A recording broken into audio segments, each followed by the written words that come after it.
Bismillahirrahmanirrahim. Assalamualaikum warahmatullahi wabarakatuh. Mari kita buka kajian kita pada malam hari ini dengan bersama-sama membaca Ummul Kitab. Al-Fatihah. A'udzu billahi minasy syaithanir rajim. Bismillahirrahmanirrahim. Alhamdulillahi rabbil alamin. Ar-Rahmanir Rahim. Maliki yaumiddin. Iyyaka na'budu wa iyyaka nasta'in. Ihdinas siratal mustaqim. Shiratal ladzina an'amta 'alaihim ghairil maghdubi 'alaihim waladdallin. Amin.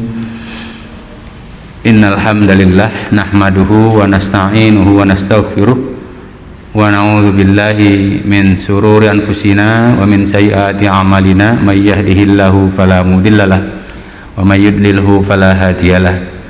Asyhadu an la ilaha illallah wahdahu la syarikalah wa asyhadu anna Muhammadan abduhu wa rasuluhu la nabiyya ba'da alladzi khassahu bis-syafa'ah.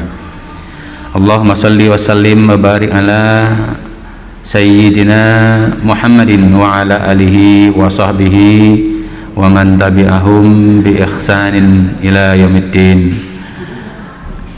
Hadirin bapak-bapak, ibu-ibu, adik-adikku remaja masjid, jamaah Masjid Al-Falah yang semoga selalu berada dalam rahmat Allah Subhanahu wa taala. Kita bersyukur pada malam hari ini kita dapat melaksanakan sholat maghrib berjamaah di masjid kita yang sejuk ini. Mudah-mudahan langkah-langkah kaki kita dari rumah masing-masing, dari tempat masing-masing ke masjid ini, duduk dan kebersamaan kita di dalam masjid ini, mudah-mudahan menjadi wasilah bagi kita semuanya agar kita menjadi orang-orang yang istiqomah di dalam keimanan dan ketakwaan dan di dalam amal soleh, dan mudah-mudahan menjadi wasilah bagi kita semuanya agar kelak kita semuanya dikumpulkan bersama dengan orang-orang yang berbakti, yang diberi nikmat oleh Allah Subhanahu wa taala, yakni para nabiyyin, para siddiqin, para syuhada dan para salihin. Amin ya Allah ya rabbal alamin. Salam dan salam semoga selalu dicurahkan kepada manusia terbaik pilihan Allah, imam para rasul, penutup para nabi, manusia terbaik yakni Nabi Muhammad Rasulullah Sallallahu Alaihi Wasallam. Semoga sholawat dan salam juga Allah curahkan kepada para keluarga-keluarga beliau, para sahabat-sahabat beliau, dan kepada seluruh pengikut-pengikut beliau atau umat beliau sampai hari kiamat, dan mudah-mudahan kita termasuk di dalamnya yang kelak mudah-mudahan kita mendapatkan syafaatnya di yaumil qiyamah. Amin ya Allah ya rabbal alamin. Hadirin bapak-bapak, ibu-ibu, adik-adikku remaja masjid dan generasi-generasi penerus Rabbaniyin yang semoga selalu dirahmati Allah Subhanahu wa taala. Pada kesempatan malam hari ini saya ingin menyampaikan tema kajian yang berjudul para pemimpin yang dicintai oleh Allah Subhanahu wa taala. Di dalam sejarah kehidupan manusia sejak zaman Nabi Adam sampai hari ini, Allah abadikan kisah-kisah para pemimpin. Ada dua golongan pemimpin yang berbeda.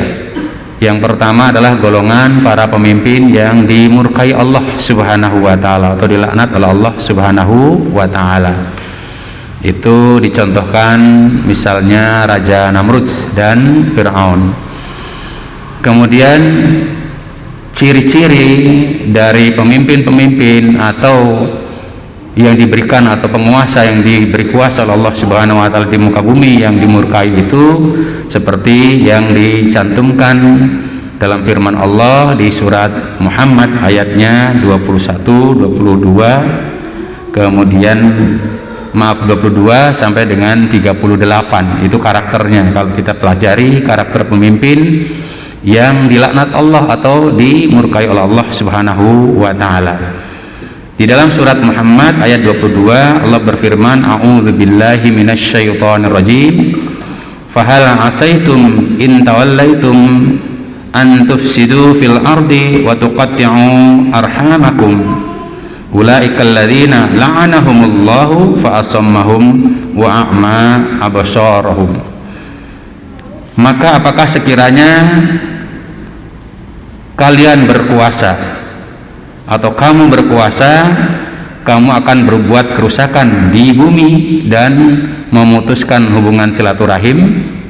Ini maksudnya memutuskan silaturahim di sini adalah persatuan dan kesatuannya diporak-porandakan. Ada yang dibela, ada yang dihina. Nah, itu terjadilah pemutusan hubungan silaturahim. Ayat 23-nya Allah menyatakan mereka itulah orang-orang yang dilaknat Allah. Ulaikal ladzina la'anahumullah, dilaknat oleh Allah.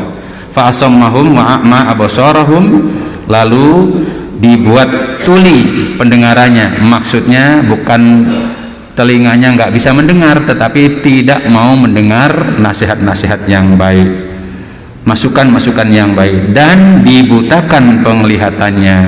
Maksudnya bukan matanya yang buta dalam arti zahir, tetapi buta di sini tidak bisa melihat dan membedakan mana yang sebenarnya diridhoi oleh Allah dan mana yang dimurkai oleh Allah Subhanahu wa taala.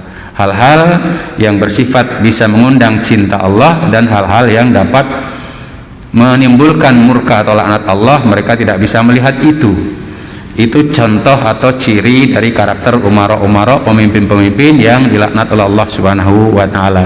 Ciri-ciri berikutnya tentu ada di ayat-ayat yang selanjutnya sampai ayat yang 38. Di ayat 35 bagaimana sikap kita di situ? Kita tidak boleh taat kepada pemimpin-pemimpin yang dimurkai oleh Allah Subhanahu wa taala. Artinya kita harus menyelisihi. Di ayat yang ke-35-nya kalau dibaca hari ini atau malam ini kita tidak akan membahas itu atau pemimpin-pemimpin yang dimurkai Allah. Kita akan membahas pemimpin-pemimpin yang dicintai oleh Allah Subhanahu wa taala. Bagaimana karakternya? Itu yang akan kita bahas. Karena kalau berdasar petunjuk hadis dari Abu Hurairah radhiyallahu anhu, Rasulullah Shallallahu alaihi wasallam pernah bersabda tentang 7 kelompok manusia yang kelak akan mendapat naungan Allah Subhanahu wa taala dikala hari itu tidak ada naungan kecuali naungan dari Allah. Nah, kelompok yang pertama atau golongan yang pertama adalah pemimpin-pemimpin yang adil. Inilah pemimpin yang dicintai oleh Allah Subhanahu wa taala. Pemimpin yang adil adalah pemimpin yang akan dimasukkan ke dalam surga tanpa hisab juga. Tetapi ada 6 golongan yang akan dilemparkan ke dalam neraka tanpa hisab juga. Nomor urutan pertama juga sama, pemimpin yang zalim. Jadi ini kalau adil berarti calon penghuni surga, kalau zalim dilemparkan ke dalam neraka. Nah, inilah yang harus kita pelajari. Karena pemimpin di sini tidak hanya level pemimpin yang berarti raja secara luas, kepemimpinan itu termasuk kepemimpinan di level-level yang ada di sekitar kita. Karena di dalam hadis semua kalian adalah pemimpin dan masing-masing akan dimintai pertanggung jawabannya. Maka kita harus menjadi orang-orang yang diridhai oleh Allah Subhanahu wa taala dalam kepemimpinan, dalam masyarakat lingkungan terkecil, bahkan sekalipun di dalam keluarga. Jadi yang diridhai oleh Allah Subhanahu wa taala, yang dicintai oleh Allah Subhanahu wa taala adalah pemimpin yang adil. Nah, siapa dan bagaimana pemimpin yang adil itu? Yaitu pemimpin yang senantiasa tunduk dan patuh kepada hukum-hukum Allah Subhanahu wa taala, selalu takwa kepadanya, melayani dan memenuhi hak-hak rakyatnya. Rakyat itu bahasa Arab, artinya bahasa Indonesia rakyatnya. Melayani dan memenuhi hak-hak rakyatnya serta menegakkan kebenaran, menegakkan hukum secara adil. Karakternya seperti apa? Sebagaimana yang dijelaskan di dalam firman Allah Subhanahu wa taala, yakni dalam surat Al-Hajj, surat nomor 22 ayatnya 40 dan 41 ya.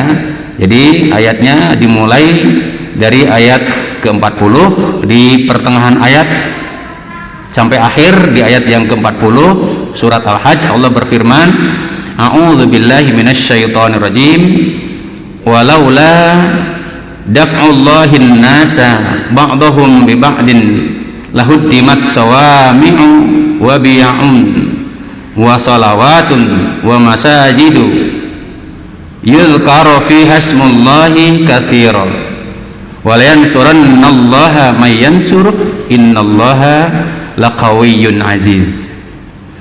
Seandainya Allah tidak menolak keganasan sebagian manusia atas sebagian yang lain, tentu telah dirobohkan biara-biara Nasrani, gereja-gereja, rumah-rumah ibadah orang-orang Yahudi, dan masjid-masjid yang di dalamnya banyak disebut nama Allah. Allah pasti akan menolong orang-orang yang menolong agamanya. Sesungguhnya Allah Maha Kuat lagi Maha Perkasa.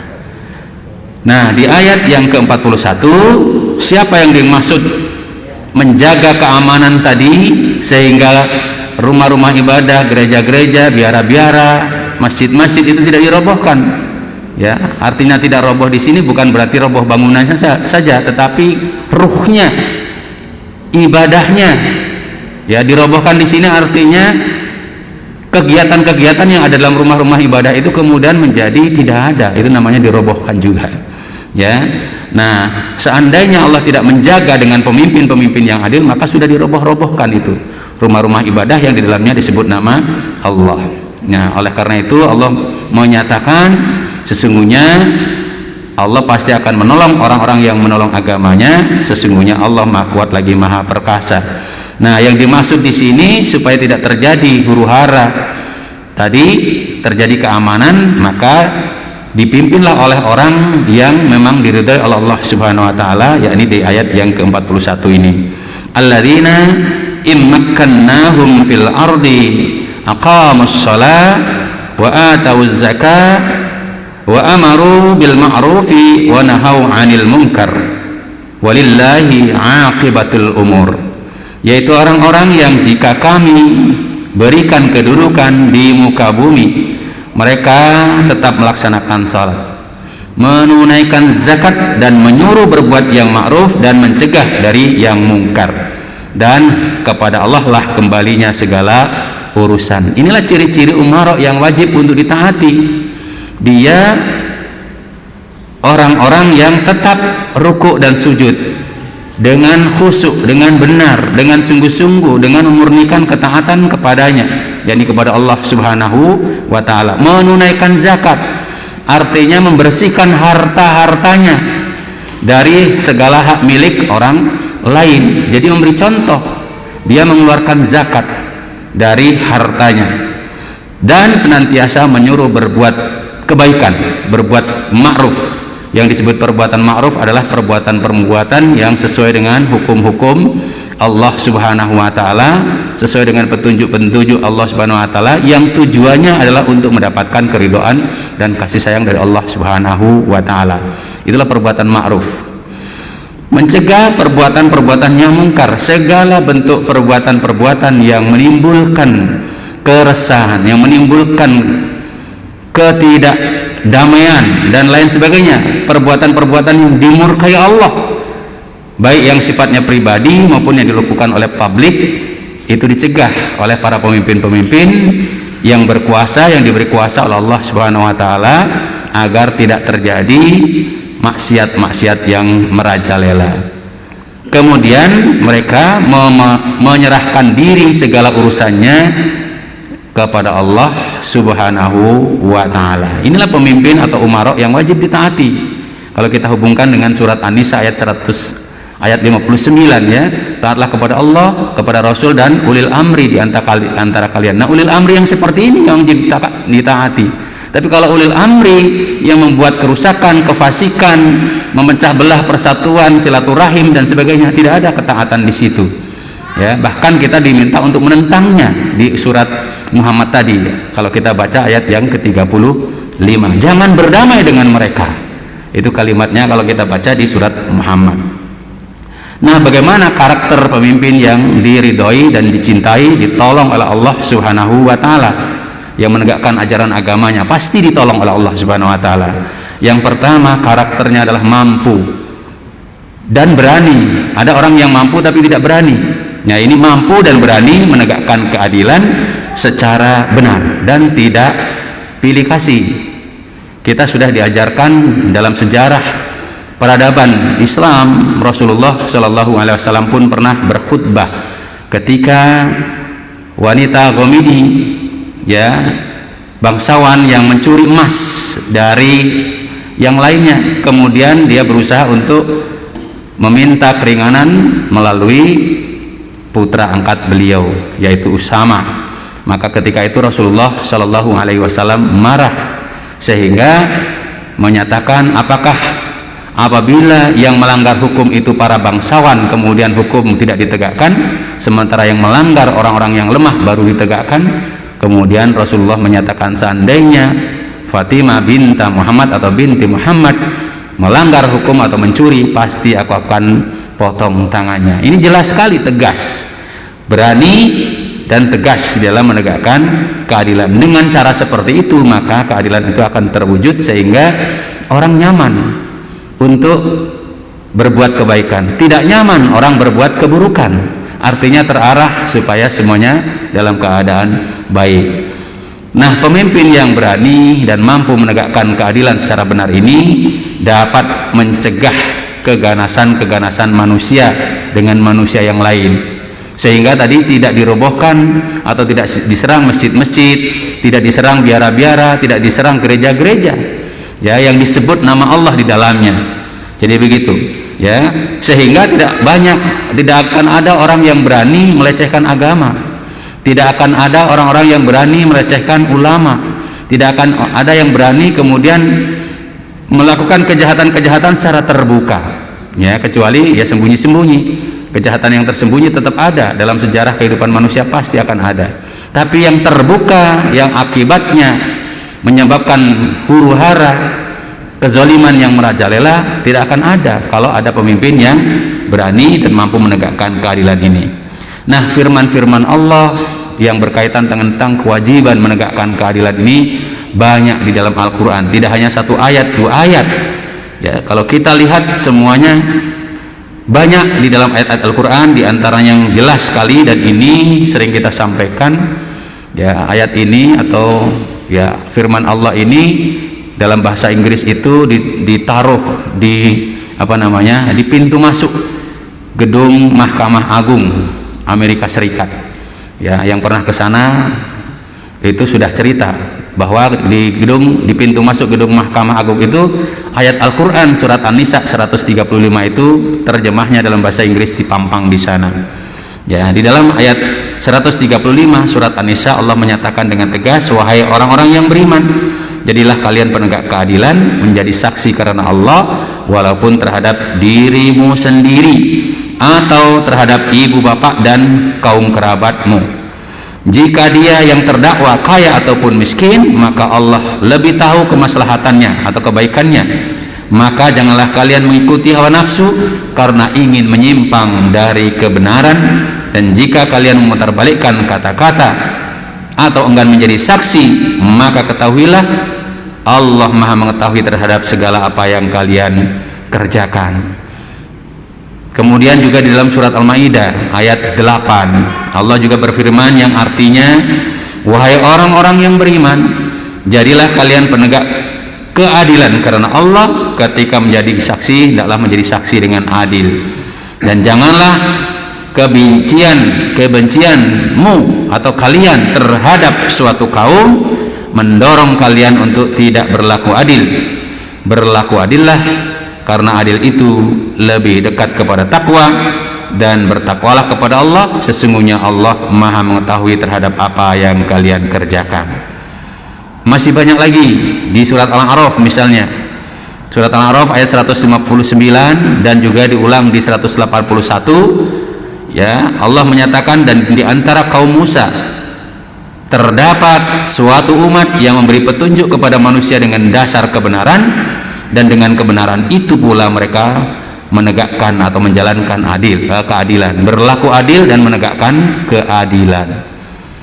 Di ayat 181 Allah berfirman yang artinya, dan di antara orang-orang yang kami telah ciptakan ada umat yang memberi petunjuk dengan dasar kebenaran, dan dengan kebenaran itu pula mereka berlaku adil. Ini adalah bagian dari pemberitahuan Allah. Itulah pemimpin yang diridhoi dan ditolong oleh Allah Subhanahu wa taala di dalam kepemimpinannya. Kalau lepas dari ini, maka justru dimurkai, sehingga apapun yang dilakukannya menimbulkan keburukan-keburukan. Ini termasuk perintah Allah, ya, menegakkan keadilan ini, sehingga sering dibaca oleh para khotib di khutbah yang kedua untuk menutup khutbahnya. Ya, apabila sudah dibaca ayat ini, ya, biasanya jamaah langsung pada bangun dari tidurnya, ya. Innallaha ya'muru bil adli wal ihsan wa ita'i dzil qurba wa yanha 'anil fahsya'i wal munkari wal baghi ya'idukum la'allakum tadhakkarun. Nah, itu di surat An-Nahl ayat 90. Sesungguhnya Allah menyuruh kalian berlaku adil dan berbuat kebajikan, memberi bantuan kepada kaum kerabat, dan Dia melarang melakukan perbuatan keji, perbuatan kemungkaran, dan permusuhan. Dia memberi pengajaran kepada kalian agar kalian dapat mengambil pelajaran. Ini adalah bagian dari tentang ciri yang pertama, dan ini wajib dimiliki oleh setiap pemimpin seluruh level, termasuk kita di dalam keluarga. Kita harus berlaku adil terhadap keluarga kita, ya. Adil bukan berarti sama rata sama rasa, tetapi sesuai dengan kondisi yang memang harus ditegakkan sesuai dengan bagian-bagiannya, ya. Tidak mungkin kepada anak seusia TK kemudian dikasih uang sakunya sama dengan seusia kuliah, misalnya begitu, ya. Ini adil itu bukan berarti sama, Pak, tetapi sesuai dengan kondisinya. Nah, kemudian di surat Al-Mumtahanah ayat 8, Al-Mumtahanah surat nomor 60, Allah juga mengingatkan, Allah tidak melarang kamu untuk berbuat baik kepada siapapun dan berlaku adil terhadap orang-orang yang tidak memerangimu. Ini akhlak Islam.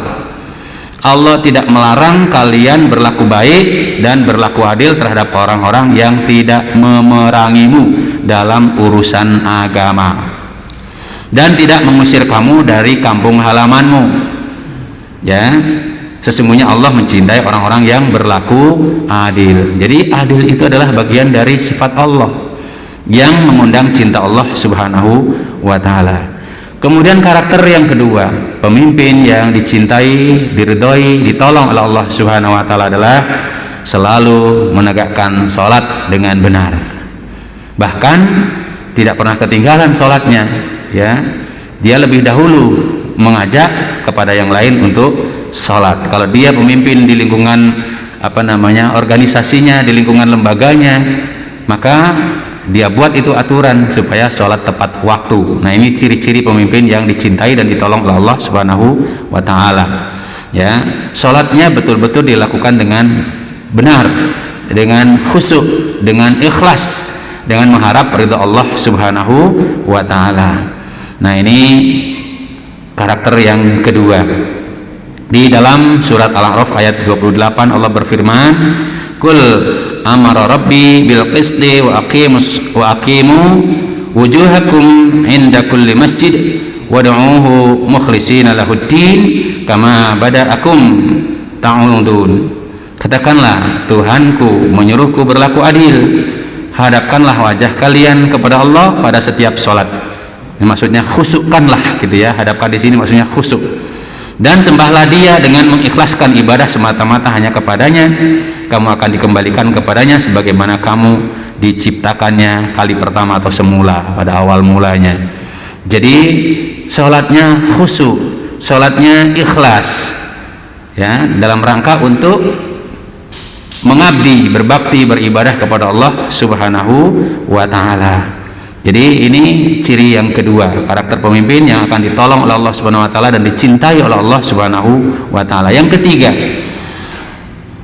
pemimpin yang memberi petunjuk sesuai dengan perintah atau hukum Allah.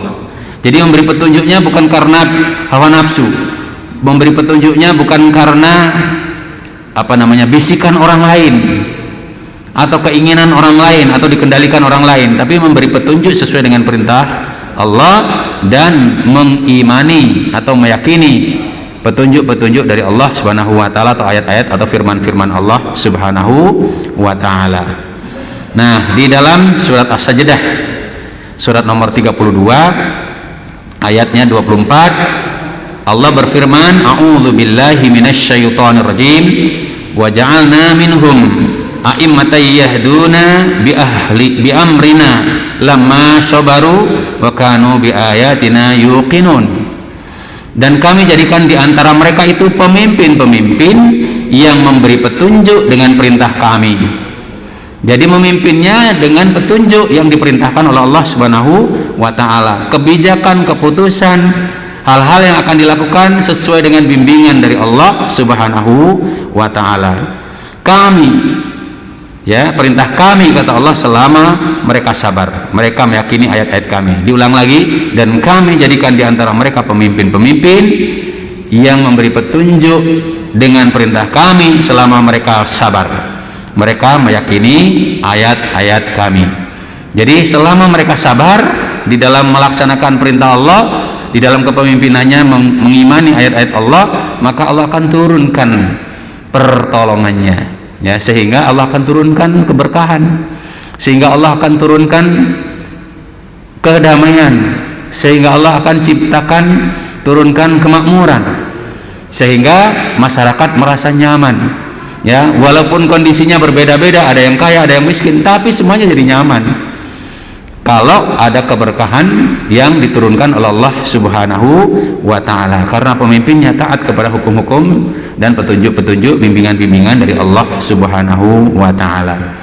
Nah, oleh karena itu kalau kita jadi pemimpin di level manapun, ya, organisasi kecil kah, besar kah, lembaga pemerintah kah, lembaga swasta yang mana kita ada di dalamnya sebagai pemimpin, maka mari kita senantiasa memberikan arahan, bimbingan kepada rakyat kita atau yang kita pimpin itu sesuai dengan petunjuk-petunjuk dari Allah Subhanahu wa taala. Larangan berbuat curang, larangan berdusta, larangan apalagi misalnya yang lain-lain yang maksiat lah. Semuanya itu adalah petunjuk-petunjuk dari Allah Subhanahu wa taala, dan tidak hanya sekedar melarang tapi memberikan contoh keteladanan. Kemudian yang keempat, karakternya adalah orang yang menunaikan zakat. Jadi mendahului yang lain, harta kekayaannya dizakati, ya, dia rajin mengeluarkan zakat. Umara yang bersihkan harta kekayaannya yang diperolehnya secara halal dan dari tercampurinya dari hak milik orang lain atau dari harta kekayaan negara terpisah, ya, harta yang halal yang dia miliki itu dizakati, dibersihkan pula dari hak milik orang lain. Bukan malah sebaliknya, pemimpin yang bagaimana caranya untuk menggaruk harta kekayaan negara. Udah nggak punya harta kekayaan negara, kemudian harta kekayaan rakyat yang diambil-ambil lagi. Nah, ini pemimpin yang curang berarti. Sebaliknya, artinya ini tidak dicintai oleh Allah Subhanahu wa taala. Umara yang menunaikan zakat, yang dengan harta halal tersebut selalu dapat membantu kesusahan rakyatnya, kesulitan bangsanya dalam mewujudkan keadilan dan kemakmuran. Kalau sudah seperti ini, insya Allah rakyat itu akan rela berkurban, ya. Makanya ada hadis Nabi, kalau kita memiliki umara yang memang dicintai Allah, diridhai Allah, maka seandainya harta kita kemudian diminta oleh pemimpin, penguasa tersebut, wajib bagi kita untuk menolongnya, karena itu adalah dalam rangka untuk menciptakan kemakmuran. Jangan sampai kemudian runtuh negara itu. Nah, ini kalau memiliki umara-umara yang memang seperti yang disyaratkan oleh Allah Subhanahu wa taala. Tapi kalau umaranya tidak seperti ini, kita boleh menolak, kita boleh untuk tidak mentaati, karena ketaatan itu dalam rangka ketaatan kepada Allah Subhanahu wa taala. Kemudian yang kelima, karakter pemimpin yang kelima yang diridhai Allah Subhanahu wa taala, maksudnya pemimpin yang diridhai Allah, yang dicintai Allah, yang ditolong Allah, berani menegakkan amar ma'ruf dan nahi mungkar. Tidak hanya sekedar amar ma'ruf, nahi mungkarnya juga ditegakkan. Untuk menegakkan amar ma'ruf nahi mungkar berarti umara, para pemimpin tersebut harus memiliki akhlak yang dapat diteladani, sehingga perintahnya ditaati, sehingga menegakkan kebenarannya pun diikuti, dan keadilannya dapat juga dilaksanakan oleh seluruh rakyatnya atau seluruh rakyatnya. Ini harus ada keteladanan. Jadi dirinya dulu yang mesti memberikan contoh dalam menegakkan amar ma'ruf. Jangan sampai dia di dalam mimbar-mimbar berkata-kata bagus, ya, berceramah, memberikan konferensi pers, istilahnya begitu kalau zaman sekarang, ya, dengan bijak, ya, tetapi telah di luar mimbar kemudian melakukan tipu daya atau melakukan hal-hal yang tidak sesuai dengan apa yang disampaikannya. Nah, ini berarti pemimpin yang dusta, dan ini termasuk pemimpin yang dilaknat oleh Allah Subhanahu wa taala. Sehingga Nabi pernah bersabda dalam sebuah hadis itu, ya, akan datang di kalangan umatku nanti pemimpin-pemimpin kalian yang memerintah kalian di atas mimbar-mimbar, mereka menyampaikan kata-kata yang bijak, tetapi setelah turun dari mimbar mereka melakukan tipu daya, pencurian-pencurian, dan hati mereka lebih busuk daripada bangkai, kata Nabi. Jadi ini Nabi sudah mensinyalir seperti itu, akan ada pemimpinnya seperti itu. Di mimbar-mimbar bagus, ya, mengajak, menghimbau, memerintah dengan bagus, tapi turun mimbar artinya politiknya, istilah sekarang adalah politik dua muka, ya. Kalau politik dua muka ini pernah dipidatokan oleh wali kota, ya, yang bermasalah, ya, ketika ulang tahun IJMI tahun 2016 kalau tidak salah, itu beliau pernah berpidato, ya. Pemimpin-pemimpin politik itu biasanya menggunakan politik dua muka, ya, politik depan dan politik belakang. Muka depan dan muka belakang. Yang disampaikan di khalayak umum yang bagus-bagus, yang bagus, yang baik-baik, mengajak kepada yang baik-baik, yang dilakukan 180 derajat berbeda. Nah, ini politik dua muka namanya, ya. Ternyata sama, ya, dengan ucapannya, ya. Ini dia praktekkan, ya, seperti itu. Nah, kemudian yang keenam, ya, karakter pemimpin yang dicintai Allah, yang diridhai Allah, yang ditolong Allah. Bertawakal, menyerahkan segala urusannya, segala usahanya kepada Allah Subhanahu wa taala. Maksudnya adalah yang dicintai Allah itu adalah karakter seperti karakternya Rasulullah Shallallahu Alaihi Wasallam, yang memiliki jati diri yang kuat, ya, tawakal kepada Allah, tapi dia berusaha lebih dahulu dengan maksimal, ya, dengan cara yang tepat dan tidak melanggar aturan-aturan Allah Subhanahu wa taala. Kita sudah sama-sama paham Rasulullah di dalam memimpin itu memiliki 4 karakter utama yang luar biasa, ya. Kalau disingkat tulisannya FAST, fast, responsif, ya. Fast bahasa Inggris itu ya kira-kira tapi nyata. Fast itu responsif, cepat merespon, ya, dan meresponnya cerdas. Fast itu adalah F-nya, yakni fatonah, ya. Jadi karakter Rasulullah Sallallahu Alaihi Wasallam itu responsif, fast, cepat merespon, dan itu bahasa Inggris, ya. Fast itu bahasa Inggris, cepat itu adalah kira-kira tapi nyata, ya. Zaman sekarang modelnya ada kirata, Pak, ya. Ilmu cocok logi apa namanya itu, ya. Di dalam surat Ali Imran 159 Allah menjelaskan karakter Rasulullah Shallallahu Alaihi Wasallam, diantaranya ini, maka berkat rahmat Allah kepadamu atau kepada engkau Muhammad, berlaku lemah lembut terhadap mereka, ya. Engkau berlaku lemah lembut terhadap mereka. Sekiranya kamu bersikap keras dan berhati kasar, tentulah mereka menjauhkan diri dari sekitarmu. Karena itu maafkanlah mereka dan mohonkanlah ampun untuk mereka, dan bermusyawarahlah dengan mereka dalam urusan itu. Kemudian apabila engkau telah membulatkan tekad, maka bertawakallah kepada Allah. Sesungguhnya Allah mencintai orang-orang yang bertawakal kepadanya. Jadi segala sesuatu dimusyawarahkan dengan benar, dengan bijak, dengan mendalam, dengan detail. Setelah diputuskan dengan azam yang sama-sama, tidak diingkari keputusan itu, kemudian bertawakal terhadap pelaksanaannya. Inilah karakter yang dijelaskan oleh Allah di dalam surat Ali Imran 159. Nah, fatonah karakter Rasulullah adalah cerdas. Rasulullah orang yang cerdas dalam berpikir, cerdas dalam bertindak, cerdas dalam merumuskan segala kebijakan-kebijakan dan juga keputusan, cerdas dalam menegakkan hukum dan keadilan. Contohnya ketika Rasulullah belum menjadi nabi, atau belum diangkat menjadi rasul, ketika terjadi kemungkinan terjadi permusuhan antara kabilah-kabilah yang ada di Mekah saat itu, ketika mau memasang kembali batu Hajar Aswad ya ke tempatnya ya. Itu hampir terjadi perselisihan. Kemudian diputuskanlah dalam musyawarah itu, siapa yang lebih dahulu besok memasuki masjid, maka dialah yang berhak untuk mengambil keputusan. Tetapi tidak egois. Beliau berpikir bagaimana supaya kabilah-kabilah itu terbawa semuanya, tidak terjadi perselisihan dan perpecahan.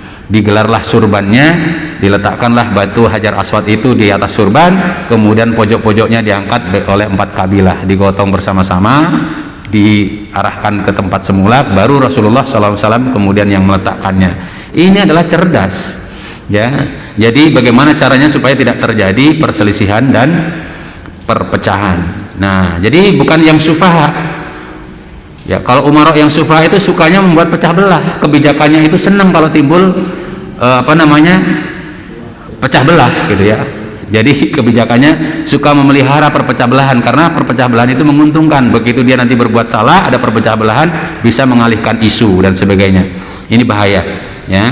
Kemudian A-nya adalah amanah. Amanah artinya dapat dipercaya dalam kata-kata, dalam tindakan, dalam perbuatan, dalam sikap dan lain sebagainya. Semuanya itu jelas. Kemudian pendiriannya kokoh ya. Konsisten, komitmen ya, kalau bahasa sekarang namanya konsisten, komitmen ya, istiqomah, dan juga tepat janjinya, artinya tidak mengingkari janji, amanah. Bukan pemimpin-pemimpin yang justru suka mengkhianati amanah atau mengingkari janji-janjinya ya. Bahkan naudzubillah, jangan sampai kita menjadi pemimpin-pemimpin yang culas ya, menipu dan berdusta dengan cara berbuat curang, mengambil hak-hak rakyat kita ya. Contohnya mengambil hak-hak rakyat kita gimana? Kita tidak punya apa-apa nih, hanya punya lahan 1 petak, kita pengen bangun rumah, sedangkan kita punya anak banyak. Ini kita sebagai pemimpin nih, kepala keluarga misalnya, bagaimana caranya dengan yang sepetak itu kemudian kita mampu bangun rumah dengan tidak berhutang? Maka diolahlah tanah yang sepetak itu, bagaimana caranya supaya bisa menghasilkan sehingga mampu membangun dengan cara bertahap ya. Seandainya pun berhutang, artinya hutangnya itu pun mampu dibayar ya. Jangan justru yang ada digadaikan dengan hutang yang kita tidak mampu bayar, sehingga anak-anak cucu kita akhirnya tidak punya warisan apa-apa, bahkan yang diwarisi adalah hutang. Na'udzubillahi min dzalik. Nah, ini tidak amanah berarti dia. Kemudian siddiq, berkata jujur, berkata benar, berlaku jujur, berlaku benar ya. Antara perkataan, perbuatan, dan apa yang ada di dalam hatinya itu sinkron ya, tidak bertolak belakang ya. Jadi itu pemimpin-pemimpin yang diridhai oleh Allah Subhanahu wa ta'ala. Kemudian tabligh, komunikatif, mampu menyampaikan dengan bahasa yang jelas ya. Bahasanya jangan menimbulkan kekacauan, bahasanya jelas. Tabligh itu maksudnya penyampai, mampu berkomunikasi, artinya komunikator yang baik. Ide-ide kepemimpinannya dapat diterima dengan jelas, lugas ya, memiliki karakter diplomatis yang bagus ya, handal. Jangan kata-katanya menimbulkan blunder melulu misalnya gitu ya. Jadi ini tidak baik kalau punya pemimpin atau kita jadi pemimpin yang suka blunder, kata-katanya nggak jelas, tidak didasari dengan bimbingan Allah Subhanahu wa ta'ala. Apalagi ternyata hanya sekedar ngomong doang, kalau orang Jawa bilangnya pokoknya sedapatnya, jawabannya pokoknya sedapatnya.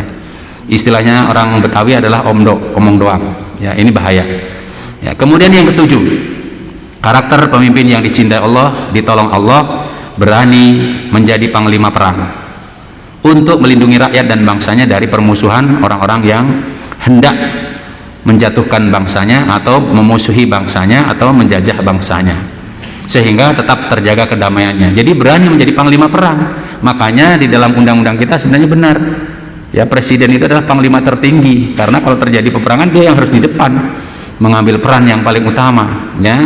Jangan malah ngumpet, nggak bisa begitu ya. Jadi berani menjadi panglima besar yang tujuannya adalah melindungi seluruh rakyatnya, seluruh kepemimpinannya dari serangan bangsa-bangsa yang lainnya. Ini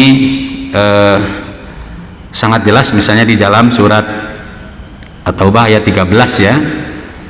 Mengapa kamu tidak memerangi orang-orang yang melanggar sumpah janjinya dan telah merencanakan untuk mengusir Rasul dan mereka yang pertama kali memerangi kamu?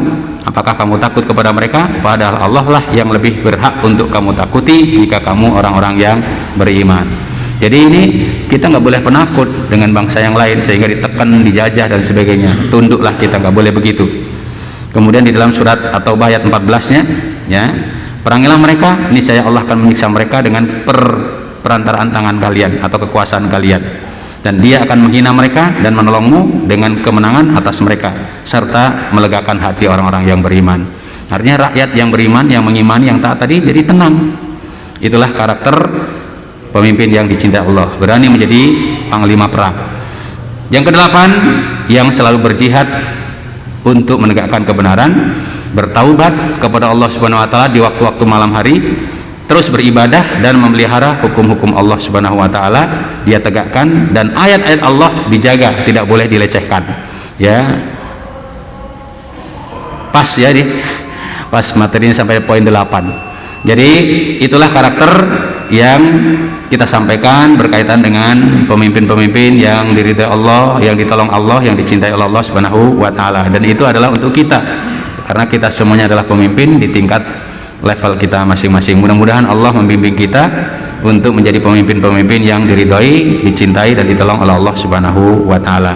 Dan kita berdoa pula mudah-mudahan bangsa kita nanti Allah turunkan pemimpin-pemimpin yang seperti kita jelaskan ini tadi, memiliki karakter-karakter yang diridhai oleh Allah Subhanahu wa taala, dan segera menghinakan, membinasakan pemimpin-pemimpin yang sebaliknya, yang dimurkai oleh Allah Subhanahu wa taala. Demikian yang dapat kita sampaikan. Mohon maaf apabila ada kesalahan-kesalahan atau hal-hal yang kurang berkenan di dalam saya menyampaikannya. Semoga Allah Subhanahu wa taala mengampuni dosa dan kesalahan kita, melindungi kita dari segala macam keburukan dan penyakit-penyakit, serta terus membimbing kita ke jalan yang benar dan diridhoinya. Kita tutup dengan doa kafaratul majlis. Subhanakallahumma bihamdika asyhadu an la ilaha illa anta astaghfiruka wa atubu ilaik. Wabillahi taufiq wal hidayah. Wassalamualaikum warahmatullahi wabarakatuh.